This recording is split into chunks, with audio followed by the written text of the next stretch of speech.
A worker follows the exact same routine he has followed for years. Same tools, same steps, same coworkers. And then on one Tuesday morning, an accident happens. Was it bad luck? Was it his fault?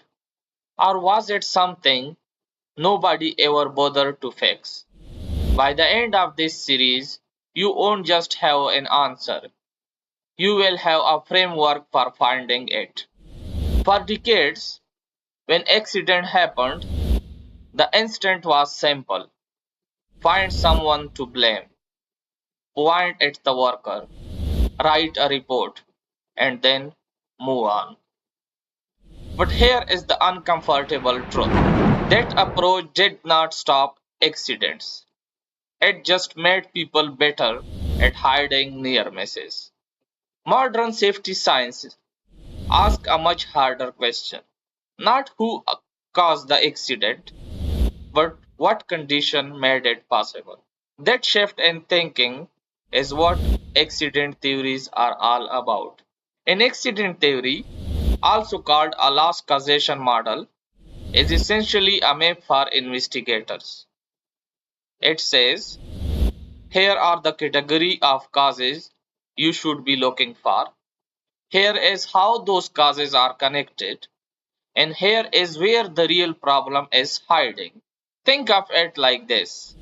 If you only look at the tip of the iceberg, the injury, the moment of impact, you will keep missing the 9/10 that are underwater. The decision made month earlier, the training that never happened, the standard nobody enforced.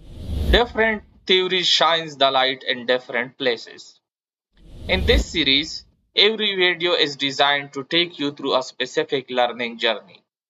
First, you will remember the theory, its name, its inventor, its era. Then you will understand the logic, why it was created, what problem it solved. Then you will apply it.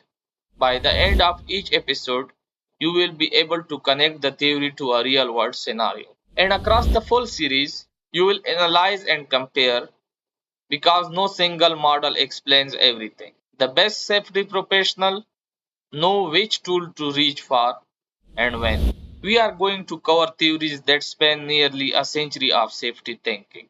We start with Henrik Domino theory in the 1930s, the original, simple, influential, and flawed in ways that took decades to recognize.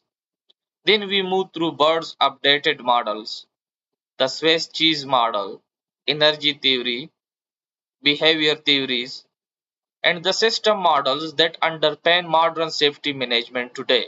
Each episode builds on the last. The ideas are connected, that's by design. Accidents are not random, they are predictable. Once you know what to look for, that's what this series teaches you to see. Let's start with where it all began.